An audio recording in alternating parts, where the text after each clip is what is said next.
Hey guys, my name is Shirley and welcome to Learning with Purpose, where it's all about helping you achieve your educational goals.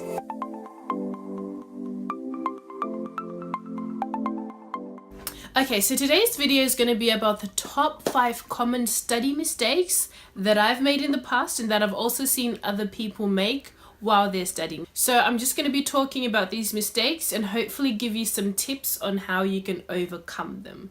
Okay, so let's get into it. Okay, so common study mistake number 1 is studying for way too long without taking breaks. Now, I don't know why we have this belief or this misconception that in order to say that I have studied, or in order to, to be really smart or to get amazing grades, you need to study for like 7 hours non-stop without taking breaks and all that kind of stuff. Well, not only is that absolutely unhealthy, it is highly ineffective. When you're studying, you want to make sure that you're studying in certain amounts of blocks of time and then taking regular breaks in between. There's heaps of study that shows how many minutes you should be studying for. There's the Pomodoro method, which says you should be studying for 25 minutes and take a 5-minute break. Other people say study for 50 minutes and take a 10-minute break. It's up to you how you want to break apart your time. But the key thing is you want to make sure that you are studying for little amounts of time and then taking a break. Personally, I usually go for 40-minute study, 10-minute break, or maybe I might do 30-minute study, 5-minute break. I wouldn't recommend going anything less than 25, and I wouldn't recommend studying for anything more than 50 minutes. So yeah, use that 25-50-minute gap to calculate how you prefer to study, and you can work out your times through that. So common mistake number 2 that I see people making is taking breaks incorrectly. I wouldn't say that there's a correct way to take breaks, because you can take a break in so many different ways.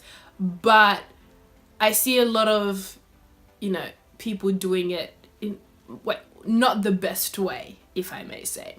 So when you take a break, the worst thing that you can possibly do is stay in the same position as you were while you're studying. Let's say I had been on my laptop and I was typing, did it for 30 minutes straight, doing my essay, blah, blah, blah, blah, blah. Then, time for my 5-minute break. Then I stay on that same table, looking at the same screen, and then I go on YouTube or Facebook.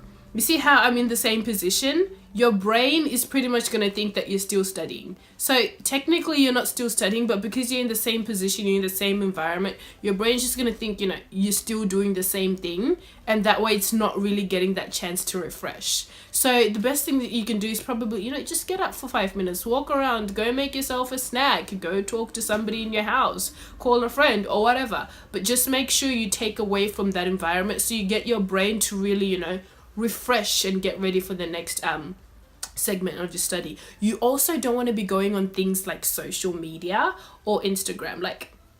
You can, but it's quite risky and I really don't recommend it, especially YouTube. How many times, let's be honest, me and Juhi, let's be honest, how many times have you said that, I'm just gonna watch this one video, just one video? Then 2 hours later, you are on the Ellen channel and you are watching genius kids who can memorize the whole periodic timetable. Guilty. So yeah, try to stay away from those kinds of things when you're on your study break. Okay, so common mistake number 3 that I see a lot of people making is not diversifying their study approach. Okay, now this may be a little bit complicated to understand, but let me explain. Many a times we think that making notes or reading the textbook is studying and that's it. So let's say I have a test coming up in a few weeks. The only study that I'm going to do is make notes and read my textbook. That is probably one of the worst mistakes you can ever make when you're studying. When you're studying, you want to make sure that you are diversifying the way you study, because there's some subjects that you may be best at studying in one way, and then there's some subjects that you may be better in studying in another way. How many times have you read a textbook, right? Read a page of a textbook, you close that textbook, and you can't even remember what you just read. If you can't remember what you just read right there and then how are you going to remember it in an exam? So you want to make sure that you're diversifying your studying methods. You want to, try teaching it to somebody. Pretend like you're teaching it to somebody. Make mind maps. mind maps. Make mind maps. Watch videos on YouTube. There's lots of really great YouTube videos out there that explain different concepts. So yeah, just try to change things up a little bit, because you know, if I had to study for 7 hours straight just making notes or reading a textbook, I would probably pull my hair out. So you know, try to switch things up a little bit. Make your study sessions a bit more interesting, and you know, you'll be able to recall more information in that way. So that is common mistake number 3. Common study mistake number 4 is studying concepts in isolation instead of making relationships between them. Okay, let me try to explain this as best as I can. When you're studying, you want to make sure that you're not just memorizing individual concepts or individual facts, but you want to make sure that you're understanding the whole concept as a whole.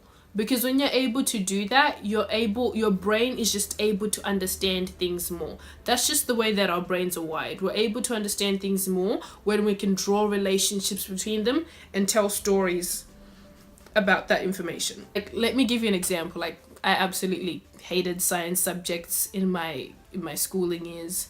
But I saw this example online. I'm like, oh my goodness, this is actually really great. So it goes, you can think of white blood cells as soldiers that defend our body against diseases, which are the enemies. So pretty much they're trying to remember what a disease is and what a white blood cell is. So they say white blood cells are the enemies? No, white blood cells are the soldiers and diseases are the enemies. So if you bring like those little relationships together to things that you already know, it just makes things easier for you to remember and to understand in exams. I hope that made sense. I hope so. Okay, common mistake number 5 is focusing on our strengths instead of our weaknesses.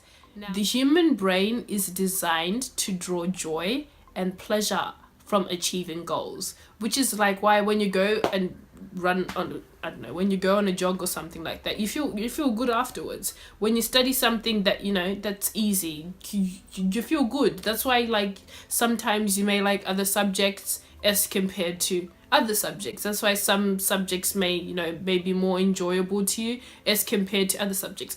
Science.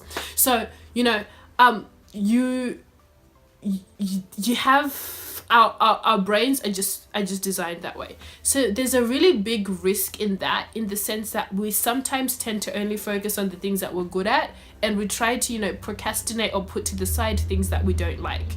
But you gotta make sure that as much as you're focusing on your strengths, you also want to focus a whole lot of time on your weaknesses. Because what if in an exam paper they only bring out the things that you're not so good at, and the things that you are good at, they're not even tested? You know, you want to make sure that you're being strategic with the way you study. If you get a concept, don't focus hours and hours revising that. You know, just quickly go through it and spend your time studying things that you're not so confident in, because eventually over time you keep studying it, and eventually those weaknesses become your strengths. So yeah, don't neglect studying your weaknesses. Those are the things that you want to focus on. Don't focus on things that you're good at too much, but make sure that you're putting so much attention to the things that you're not good at, so that you're prepared for whatever question that they can hit you up with in the exam. Okay, so that is it for today's video. I really hope you did enjoy that, and if you did, don't forget to click the like button below and also click the subscribe button, because I have got absolutely amazing videos lined up for you guys. I've got a whole lot of interview related videos coming up. I've got somebody who I'm going to be interviewing soon who's going to be talking about how to go from a D student to an A student. I'm going to be talking about how to apply for scholarships, best note-taking advice. So, you know, click that subscribe button so that you don't miss out on anything that is coming up. So with all that being said and done, dream big and hustle hard. I'll see you again soon. Bye.